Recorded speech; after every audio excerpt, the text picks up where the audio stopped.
Cabinet Secretary. Right, thank you so much. It's brilliant to be here, and I want to say a massive thank you to Jan and his team, because this is real progress. So when I was doing this in, I think, 2005, we were playing with the life satisfaction and social capital data as I was trying to do a cost-benefit analysis to changes to the electoral system. And I can put the costs on there, but I couldn't put, under the regular system, I couldn't put any benefits. So I was working with my economist, I was working with my statistician, and we couldn't work out the answer. And that's what really got me thinking, what makes good policy? Rather than saying, oh, this is just a good thing. Of course there are wellbeing benefits. Can we put some numbers to these things? And so we were trying to put on, how do you know this is a good law? How do you know this is a good policy? Is it improving lives? And how do you know if it's improving lives? You ask them. And that is the change that we were able to do. So I'm joined with a fantastic panel who've been absolutely instrumental in making this work over the last, I think, easily since 2008. And so I've got Sara MacLennan, who's an economic analyst with the Government Economics Service, who's going to talk to us about the changes to the Treasury Green Book guidance to allow us to use wellbeing evidence with confidence, robustness and consistency across departments. Amanda Rowlatt, who has led this across government with the Social Impacts Task Force as well. We've got Liz McKeown, who is now head of data and analysis, is that right, at the Office for National Statistics. Reason I wasn't looking at Gus when he mentioned my organisation was because the ONS have today released a 2-weekly subjective wellbeing data. So you can see that for the UK today. So I was just sharing that on Twitter, which is so exciting. And I'm really grateful that Jo Swinson's been able to join us today. And Jo has been leading this in Parliament since, easily 2008, and set up the all-party parliamentary group on wellbeing economics. So really helps tackle some of what Gus was talking about the sort of the political leadership of this and the really challenging political economy. And we know that government can do 3 things. It can tax, it can spend, and it can regulate. And we also know that public policy is about decision-making about what the government and the public sector does and doesn't do and how. And some of these things around improving well-being are very firmly for public policy, whether that's economic policy, health policy. There is a role for all of those departments in improving well-being. But it's also for the other sectors as well, and that's the point of our organisation at the What Works Centre for Wellbeing. So if you happen to have a fantastic 2 days listening to the latest wellbeing research in places like this, it's fantastic, it's such a joy, and it is my job to do it, and it's still quite a hard time to do it. But we need to make this information available to everybody as a public good so they can make decisions for their business, for their families, for their cities, to make these decisions available about what actually makes a difference to improve wellbeing. So we're trying to understand what organisations can do in government, in business, in civil society, and how we can learn from the things that they're doing as a system to really scoop that learning back up again. So we're now at the stage where we can use some of this evidence with confidence in the systems of government. And I wanted to ask Sara a little bit about the changes that have happened to the Green Book. And what does it tell us? What does it allow us to do? Super, thanks Nancy. And as a reminder of what Gus mentioned, Green Book is this manual for cost-benefit analysis in government. It's how we do policy analysis on well-being. How do you include well-being in cost-benefit analysis? And I led a group to write this guidance with actually work from a very large number of people who are in this room and advice from people in this room. So a big thank you to everyone who is there. And it is now Treasury guidance. It's there for those to be followed. The vision for this guidance is that those who are making decisions, those in a policy-making capacity, have the access to the information about what is important for well-being, and they can use that to guide decisions. And from my side, as an analyst, we've got the data, we know where to find the data, and we've got the tools to be able to provide that advice to help those better decisions, to move people out of misery and to also improve well-being. And this moves things on quite a way. The various different aspects in this guidance, for those who haven't seen it, is it starts with a bit of an overview of the basics. What, for those who are a beginner in the well-being sphere, which a lot of people are, everything from, hey, relationships are important. don't just worry about profits when you're thinking about things. Think about all these things that you can't measure. Also the types of things that you might do differently with policy analysis. Think about comparisons, not just where you are. Think about relative positions. What people say might not actually be what has the greatest impact on their well-being. All these different things, it's a bit of a beginner's guide in this guidance. And then it moves on to assisting people how you might have well-being for your objectives. And also when you're scoping out your policies, what you might want to think about. You might need to think about where do people have the lowest well-being if you're wanting to try to focus a certain policy? What type of groups might you want to do? What type of options or ideas might you want to think about? And it's helping people how to generate those aspects in the policy making process.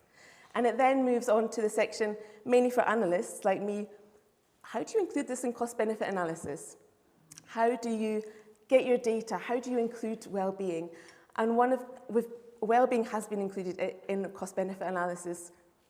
It is the basis of it. You are trying to get at an idea of welfare when you are doing cost-benefit analysis, and we have been monetising it through a range of different measures for a long time. And this guidance sets out that's what we do through environmental measures, through stated preference, through revealed preference. A lot of this is out there already, and when you are looking at these measures, this is you trying to get an idea or a proxy for well-being.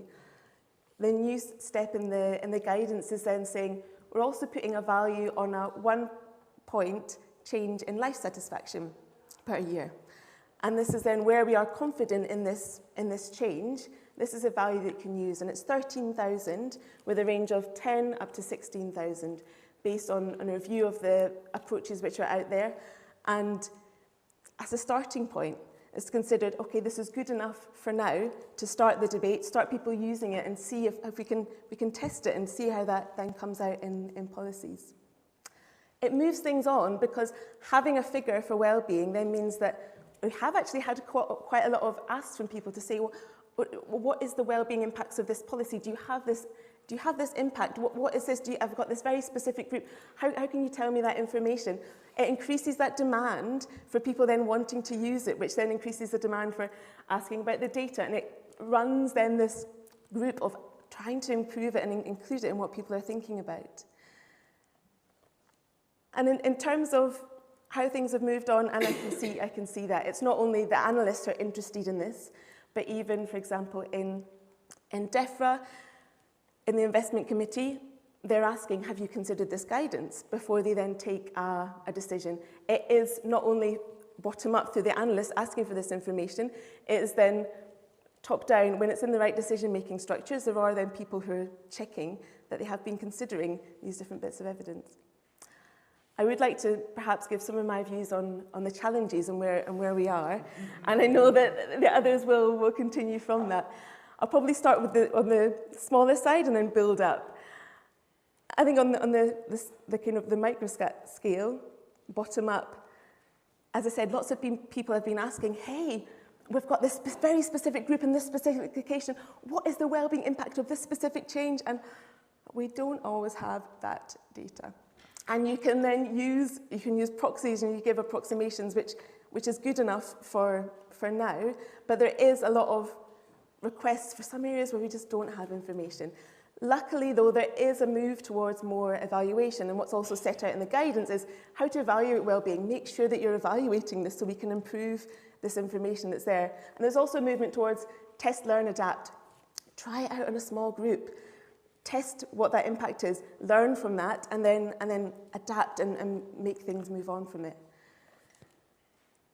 Which is all very well and good. We'll get more information to lead into these cost-benefit analyses, but there's no point in having an absolutely perfect cost-benefit analysis with all the perfect figures of the wellbeing impacts for this group if your cost-benefit analysis is pointing in the wrong direction. If you have assessed what the potential wellbeing impacts are of 2 infrastructure schemes for a group, whereas actually the bigger impact for changing their well-being would have been improving the relationships or having therapy. And that is the challenge of where we're thinking around what we're looking at, making sure that the objectives are going in the right direction. And there is still this question, and that's more for the realms of politics and the other areas which Gus has been talking on. But related to that is making sure that the evidence is in the right place at the right time. and this goes beyond well-being, this is the question of when there is a certain decision that is being made, there is advice which is given, and that advice which is being given is using the best evidence which is available at that time, and making sure that that person can get the evidence at the right time, and that person has this information about well-being that they can also put in, and they've got the right information about this group which can also feed in, means that there's a lot of right person at the right time with the right information about the right well-being which needs to happen. And that is why enough work, which others are going to talk about, around making sure that this is just part of this body of evidence which people have, part of this body of not only the analysts but policymakers, is really important. And part of this wider issue, this wider, I suppose, step forward in this journey of making sure that evidence is well and truly part of and parcel of the policy process. Thank you so much, Sara, and I think we'll have a chance to ask some questions, which is but to say thank you so much for everything you've done. We talk about policymakers as one sort of entity, and there are actually lots of different people in that box of people. There's politicians, which is one we often think of, but there are also policy officials, which is what I was for a long time. We have government analysts and economists, and then we also have statisticians, as well as elected officials and parliamentarians. And so I'm going to turn to see how the journey has happened for the government economists. Do you want to just tell a little bit about what you were trying to do and where it's going? Sure. About 15 years ago, I had, as one does, a conversation with Richard Layard and with others, and we set up a cross-government, we call it the Social Impacts Task Force, but essentially what it's doing is looking at well-being amongst the analysts and how to promote its use across the analysts. So we started that about 15 years ago, and initially we started by understanding what departments were doing, and already it was on the agenda to some extent. So we started that about 15 years ago, and quickly realised that whilst the surveys were hugely important, the evaluations absolutely had to have well-being, so you were really understanding the impact and the relationship between well-being and other things, and highlighting the significant well-being impact to politicians, to decision makers. So we worked on those. We also worked on sharing knowledge on what analysis was being done, what policy was being developed. We had a number of seminars where we brought in academics as well as talking about the analytical work in-house. And what was really gratifying is they would sell out immediately. You will remember this. Yes, you put on 200 places for 200 people, and you'd email out to the economists and the social researchers, and they'd be gone in like half an hour or something. I mean, there's a huge interest in this, which is really, really gratifying. So we progressed on, the ONS measures became entrenched, people became more used to using it. The word well-being, it's interesting Gus says that, the word well-being has always been difficult. We considered changing the name from Social Impacts Task Force, which sounds terribly sort of instrumental, to well-being, and then it became clear that wasn't going to help us necessarily in the positions of power.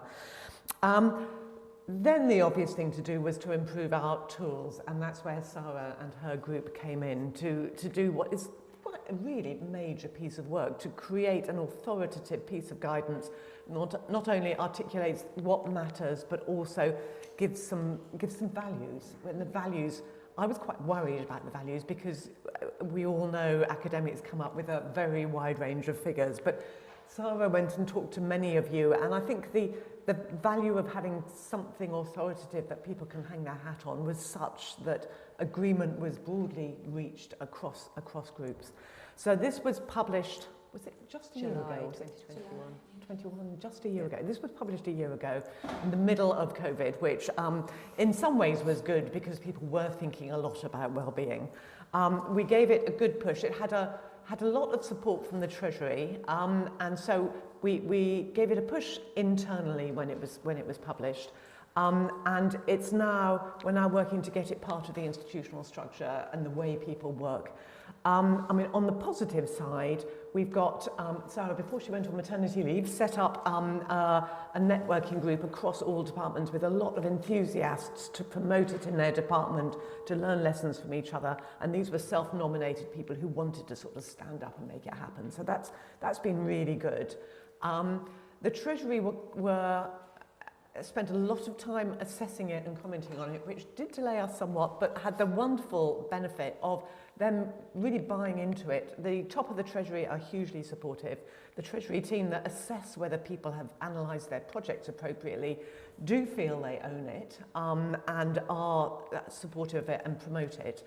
And then across departments, the word is going out both through the network and also to an extent more strategically, largely through the existence of the guidance and people's support for it. So on the positive side, we have the frameworks and the systems in place, and we have a lot of support and a lot of enthusiasm from a range of places. For the challenges, it just takes a long time to change behaviours, and the wellbeing word not being a comfortable one for some people is also a challenge. So we basically need to continue with our efforts and continue to push it and never to say, right, it's done, always to try and move forward.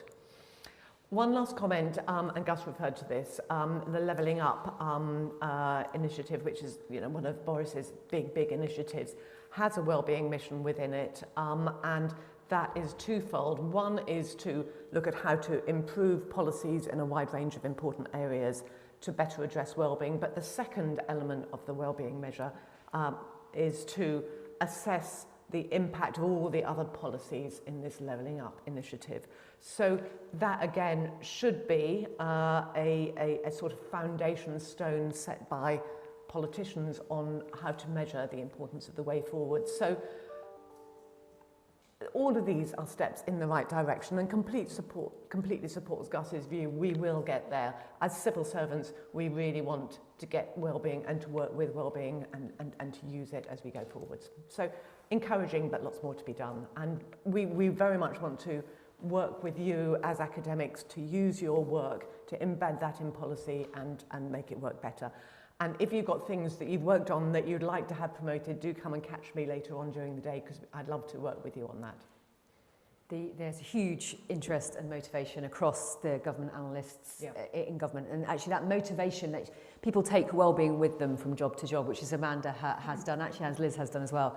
You take this with you, you're hugely motivated, but that motivation is great if you know your behavioural science, but you also need capability, which is what this allows you to do, and opportunity, which is what you've got. This measures there, and it's in the system, it's able to do it, it's easy to do, it's timely to do. And actually that decision making about the right time and the place. So decisions get made. You've got evidence, you've got politics and democracy, you've got delivery. Decisions get made. And you need the right evidence at the right time, but you also need a sort of a practical sort of background about what is it you're prioritising at that time, so you can make those rapid decisions. It's like a spotlight of fast policy, and what we're talking about is much more the slow policy making that's underpinned by fantastic data. So we've already had amazing data released today. Thank you so much. Liz, do you want to tell us a little bit about the data, where it is, how it's being used? Yeah, thank you very much. Good morning, everyone. At ONS, our central mission is statistics for the public good, and it's all about making sure the public are well informed, and decision makers, be they, and we've heard all the different sectors who might use the data, be they in the private sector, public sector, civil society, have access to the right information at the right time to make the decision. And I guess picking up some of the threads we've been hearing about so far, making sure people have that data at the right time is absolutely crucial. So yeah, we have published data this morning, part of our fortnightly release of wellbeing data. And during the height of the pandemic, we started producing wellbeing data every week. And I think that was really important. And that was part of the data that we handed directly to the Cabinet Office, alongside other crucial data that we have in ONS that was informing the pandemic, from the infection survey to economic data. But we were saying, actually, we need to look at the impact of the pandemic and the round, and wellbeing is a really vital part of that. And there's no point us giving you data in a quarter's time or a year's time, because decisions are being made at much quicker a time scale than that. And I think that sort of timeliness of data, plus the actually putting the data in the hands of the people who are making decisions, is absolutely vital. And then doing not just providing data, but providing the insights. How is the pandemic affecting people's well-being? How is it affecting different groups in society's well-being, different people in the country's well-being? What different factors are affecting their well-being? How does it link to social capital, to loneliness, to anxiety? And giving that full picture to policymakers who are making, for example, decisions on bubbling policy, and so that you actually had the data at the right time to inform that was, I think, absolutely vital. I think shows the sort of power data can have in some of that decision making. So that was a really important emphasis for us, I think, during the last couple of years in relation to wellbeing data. We've talked about the long background of building up the data and the approaches, but the switch, I think, in those 2 years was actually, how can we make sure this is relevant to the challenges the country is facing right now? We need to produce this data more rapidly, and we need to build up the right relationship with decision makers. And so for us, it was really important that we had good relationships with those in the Cabinet Office who were making decisions so they could get the data they needed at the time to make those decisions. So I guess that's a kind of looking backwards to the last 2 years. And where we are now is looking forward. Where does our approach to wellbeing data evolve from here, and what's next? And I think an important thing for us as we've been thinking about this is, how are we thinking about progress in the UK in as broad terms as we possibly can? And Gus spoke about the limitations of GDP, which I will not rehearse here. But GDP fine as a measure of economic welfare, not fine if you're wanting a comprehensive look at the progress a country is in. So one of the things we are wanting to do is be able to provide the public and policymakers with the chance to look, when GDP is released, not just at GDP, but also at measures of well-being and also at measures of climate change and how the environment is being impacted. So at the last quarterly GDP release in May, we produced a quarterly climate insights publication for the first time, which we published alongside GDP. And in August, we will do the same with wellbeing. So we're taking the opportunity to update our measuring national wellbeing framework, which hasn't been the emphasis of the last couple of years, where we've been focusing really on getting that timely data through the pandemic. So we're going to update that in August, publish it alongside GDP and alongside our climate publication, and begin to allow people to look at those measures of progress in the round each quarter, which I think will be important and powerful. And at the same time in August, we want to take that step back and say, actually, it's been 10 years since we released over 10 years, since we released the Measuring National Wellbeing Framework. Is this still, are the measures that we are measuring within it still capturing everything that we need to think about for an evolving and changing country now? And we hope as we do that, that the insights of everyone in this room will feed into that, so that we can make sure that we are carrying on collecting the right data that's going to help decision makers, that's robust, that's informed, that's produced at the right frequency, and I think also importantly at the right granularity. I mean, we've heard about the Levelling Up mission, but we know that people want to know what's happening in their local area, that data speaks to them at a local area in a way that it doesn't always speak to them at a national area. So the granularity and the timeliness are important aspects of that as well. So more to come from us in August, and I hope at that point more engagement from all of you with our data and statistics as well, because the insights of people in this room continue to shape how we approach wellbeing data. Thank you. Liz, thank you. It's actually really exciting. We've obviously focused the last 2 years on subjective wellbeing data, because that's been very, I have to say, I didn't think it would move as much as it has, really moved. But going back again actually to a much broader picture essentially of our national accounts, where we have, yes, the blue book with the economic data, but we've also got social data, which is in the wellbeing framework really broadly across 10 domains of our life, and the environmental together in one place. So we finish this job of, get towards finishing this job of national accounts being full things. Joe, we've talked a lot about language in this, and you've been trying to get fuller metrics in there, but also just trying to get it into a manifesto, get it talking to politicians. So can we tell you about this slightly weird political economy of this subject? Yeah, well, I think what's really fascinating is, first of all, there has been a big amount of progress in the last, say, 15 years. So, I remember having a debate on this in Parliament in 2008 with the Treasury, and I remember the Treasury Minister, and this was about, challenges to use of GDP as a measure and, other ways of thinking about quality of life. And Angela Eagle, as Treasury Minister, she had this kind of brief from her officials, which was obviously like the Treasury line that she sort of quietly put to one side, and then, spoke as an economist talking about, yeah, actually GDP doesn't. And so I think, but then it was very fringe. People kind of looked at you like you were bit mad for raising it, and if they were interested at all. And now we have these regular statistics, and I think debate is starting to shift, but I wouldn't overemphasise that, right? So there's some big picture stuff, right? Jacinda Ardern's wellbeing budget, Nicola Sturgeon's TED Talk on wellbeing. I mean, David Cameron was mentioned. He may not have been the kind of strongest sort of true believer, but that said, he did take a lot of flack. I mean, you can imagine what the Daily Mail thought about the idea of measuring happiness back in 2010, and you know, he rode that through and still, you know, put his name to it, which, you know, I do remember at the time actually feeling very appreciative that he was prepared to take that flack, because this well-being word does have that slightly fluffy kind of connotation, and I think we're in a strange place that we sort of expect that politics will be better if it's just about statistics and numbers and, you know, growth and kind of in a really kind of almost kind of macho culture. I remember one of the best meetings that we had in the all-party Wellbeing Economics group, where Oliver Letwin, a Conservative MP, was talking, and he was talking about love and about beauty. I mean, these are concepts that are not normally talked about in political debate, but if you actually ask people what matters to them, you know, it's their friends and their family, their loved ones, and perhaps the pandemic has helped us as a country, and indeed also from a government perspective, to focus on that a little bit more strongly. And I think the bubbling policy that you mentioned, Liz, was such a good example of this.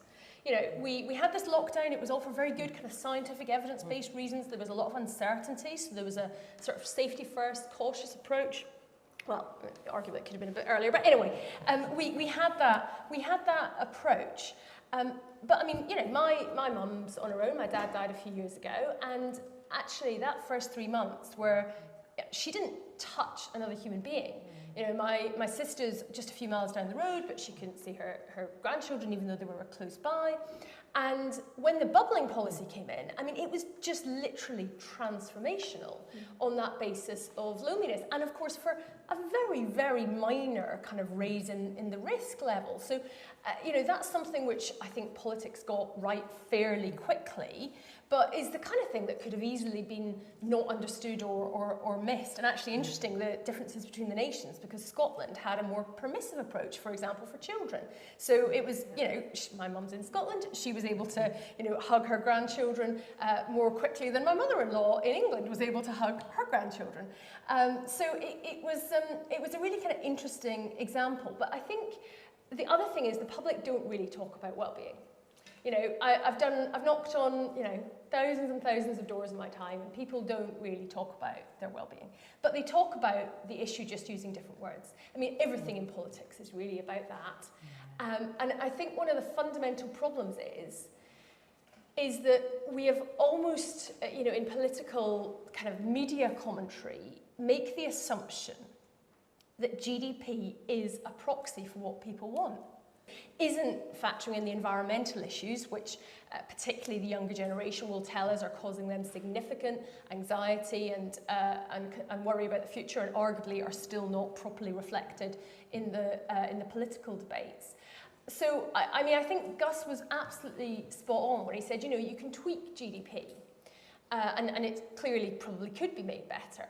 But if you don't actually tackle head on the fact that, you know, GDP growth, even if it was better calculated, isn't actually going to deliver us the well-being that we want. You know, if you focus on that as one thing, it you know, it isn't going to do it. We actually have to be a bit braver and say, you know, growth in the economy does not automatically equate to a higher well-being society, particularly in economies like ours. I totally recognise that there's different countries in the world where there might be a slightly different context, but it's not necessarily going to contribute to that. And so therefore, you actually need to look at what are the things that are going to make the difference. And one of the things I think is under-talked about as a potential framing, and I don't think get rid of the word well-being, but just to think about how real people, yeah, we're all real people, aren't we?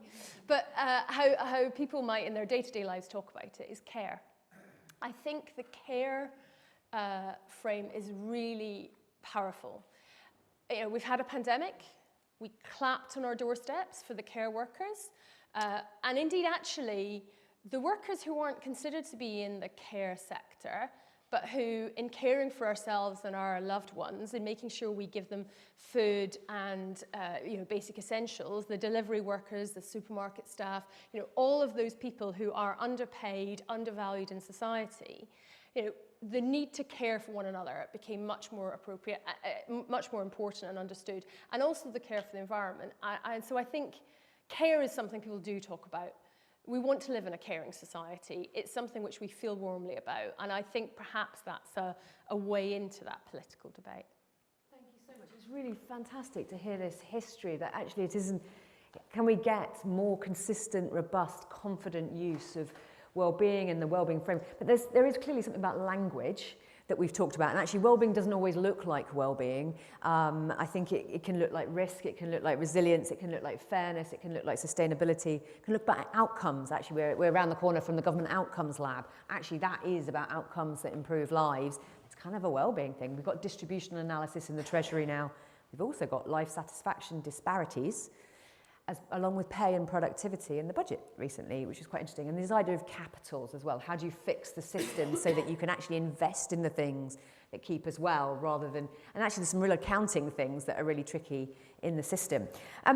We've got about 5 minutes left, and I was going to ask a bunch of questions, but actually I might just throw it open to the audience. So, and we have Chris, I can see already wants to ask us a question, and I can see another one behind you as well. So if we can go to the front here, 2 mic questions there. Thank you very much for that. I have a question about the future of the body of evidence I refer to as a database of happiness coefficients.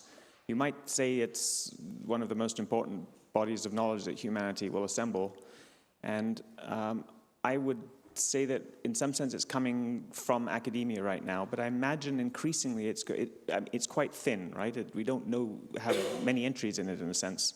In the future, it's surely going to assemble increasingly within government as program evaluation and maybe even experiments are done there. And so if that's right, what can be done, should be done to ensure that this public good is available, not just for civil society, but actually also for other governments to benefit from leaders and from larger countries? It's a fantastic question. So we were always trying to get towards a look-up list of effect sizes, which is kind of what you were talking about. So yeah, Sara. Yeah, and that's actually, it's Annex 2, I think, of the supplementary guidance, is an initial list of the effect sizes which we felt confident enough to put in there across the range of the different areas that people might want to look in. And it is incomplete, but the idea is that that is going to be updated. We will be continually updating that annex, and through the What Works Centre, it will be online to then, well, the guidance is already online, but in paper form, but it will then be it's already in beta form on the What Works Centre for Wellbeing. So if there are then certain new effect sizes, it can then be updated and added to this list in these areas. I think we've got relationships, we've got environment, and so analysts can easily look up, okay, what's the aspect which is relevant for me, both from within government, but also from academia. And what we just need to be careful of is that there's enough of a sense check of those values. And what we do have is then, how confident are we in this? So that we can be really clear, hey, where this evidence has come from. And that level of confidence is quite important. So where we've got lower level of confidence, we should be wrapping evaluation around that project. Even if we get funding, no evidence is not a sign that this doesn't work. It means you just don't know yet. So you need to build that learning in alongside it. So if anyone wants to help us on that effect size, we're getting some really fantastic but very specific questions that we can't yet answer. But you're right, it should be open to everybody. And actually, these are done by government, they're done by academics, but they're also done by private companies like who are putting together proposals for a transport project or whatever, or an energy efficiency project. And they need to. So what we need to make sure is that as government is going out and doing evaluations, we're pulling out, we're incentivising people to make sure they bring out these effect sizes and put them in. So there's quite a lot to be done to make sure that it continues to evolve and flourish as an activity. Thank you. Well, please come and join us on that one. I think it was just behind you, and then the lady next to you as well, and then Sara as well. So yesterday we had this very uplifting talk about how hopeful our society is and how the world is going to end. And I was just, I was looking up, these ONS statistics are fantastic, by the way, at the 10 years of history of life satisfaction, which seems to be steadily going up in the UK. But that seems to be kind of a disconnect with some of the charts that we saw yesterday, and in particular, this talk about despair and rising despair, which doesn't seem to be captured. And I'm just curious what your reactions were, maybe even to his talk, but also to the extent to which the statistics don't necessarily seem to match this rise in social unrest and inequality that we read so much about. I think it's fantastic. There was actually an article, I think it was in the Times by the economic columnist saying, look, you've never had it so good, you should be fine. Why everyone's happy? I think there is a weird disconnect there, and I think actually that's where the wider wellbeing framework helps get into some of the other issues about both objectively, but also subjectively, how you feel about how are your finances and how do you feel about it? How is your health? How do you feel about it? And I think that also shifts us from, I mean, GDP is a big proxy, but we've also shifted, I think we should also shift life satisfaction, not life satisfaction, life expectancy to healthy life expectancy, because that's the other big proxy that has really pushed policy making in as well, because actually that's one of the biggest things government does. Actually, I want to come to the panel. Do you have a view on that? It's going up, it's going right. What's going on? An interesting question is what happens when you look at different parts of the distribution and not just at the midpoint. And I mean, I think it brings us into questions of wellbeing inequality and how those at the sort of those who with the lowest well-being, what's driving their well-being and how that differs to people at other parts. And I think without seeing your results and keen to do so, I wonder if there's something in that would be worth exploring a bit further. Yeah, I think so the wellbeing inequality was picked up in the Levelling Up paper actually, and we looked at that specifically, and we have actually had, they may not look like wellbeing policies, but a lot of policies have been going on, huge volunteering things, huge amounts of things. So I think lots of things are happening. I think there's also a question about different needs that occur at a higher level of well-being, actually. Your policy's been focused on a bunch of things to get us to there, and then another bunch of things are important after that. But it's also why we've just harmonised the social capital measures as well. So the subjective well-being measures are part of the quality of life bits of measures, which include the subjective well-being, loneliness, which has really taken off as a policy area, which we also look at in terms of evidence, particularly for young people, actually. We don't know what works for under 55s, tackling loneliness. Please help us find out. We have an evidence gap map, but we also don't know so much about this social capital bit. And we were talking about that in the volunteering seminar yesterday as well. My question was about children. Gus mentioned that the best place to start is children, but I know that in terms of statistics, children's statistics aren't updated at all as often. I think they're several years old rather than every 2 weeks. In terms of the Green Book, the task force, is there a focus on children? And if not, could there be? The big focus is on how we include children's measures in there, and that is, there's some measures in the Annex 2 which are around children's well-being, and that is his big focus. How can we include these and make sure that they are included as part of it? And I'll pass on to others for other questions. Yeah, we're also trying to improve our approach to measuring children's well-being at the moment, and we have added the personal well-being questions to the children's crimes area, which will get us more regular data that way.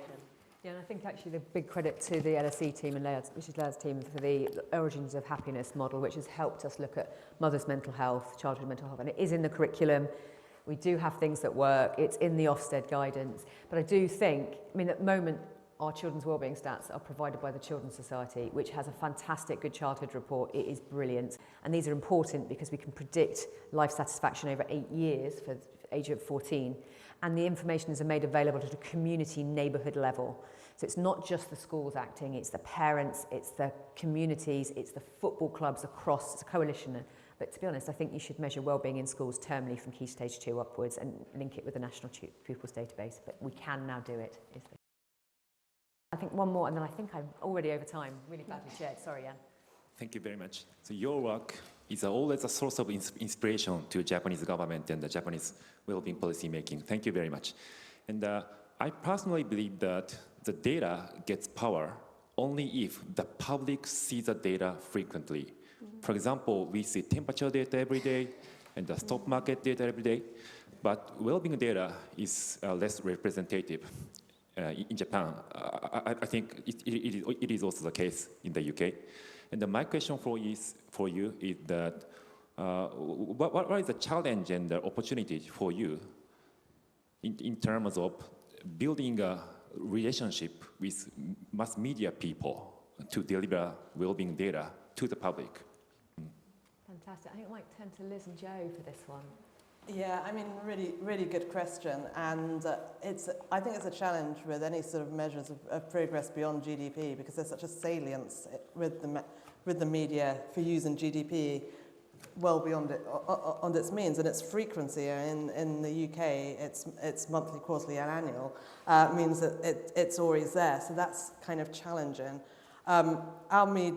We have, as you may have, a good media office in the Office for National Statistics. I think there's a lot of work you can do ahead of publishing the statistics to build relationships with key journalists, to explain the power of the statistics, to explain why people will care about them, and then to also to deliver the sort of insights to them in a way that they can translate through into actually communicating that message to a wider audience.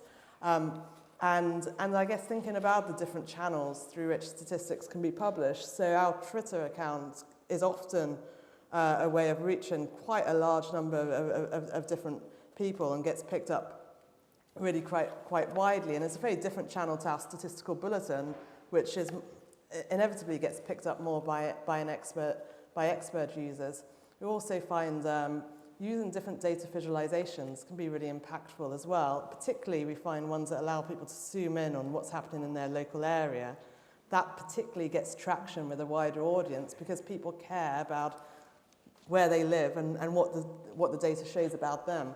So I think you've got to look at it in a sort of pretty multifaceted approach, not just kind of having the publication on your website.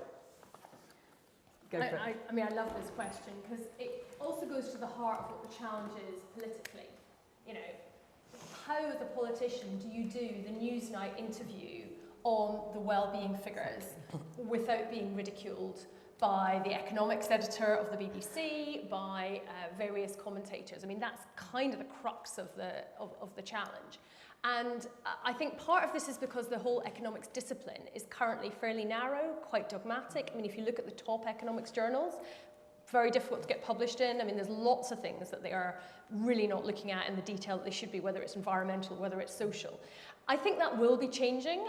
There are, increasing, particularly, newer economists coming through who are really challenging that sort of old view of things. Because this is Liz's points were absolutely right about making sure that people can understand it locally, but it's also about a broader view of the world. It's about the fact that what matters is much more than one figure. And it goes to the point about, I totally agree. We have to monetize things, we have to value things, but we also need to not take our eye off the fact that we ultimately want to imagine a society where we can think in a little bit more complexity about understanding the things that matter and the different trade-offs and judgments that need to be made, and which actually instinctively we all do in our everyday lives, right? We're actually used to doing that, and it's time the public debate caught up with that rather than trying to distill everything down into some kind of single figure or single soundbite. And sadly, the media environment is probably not going in the right direction of that at the moment, particularly with 280 characters, very short TikTok videos. This is how consumption is going. But I think we need to try to find space for events like this where you can have a much more thoughtful debate because that's the way we're going to get more progress.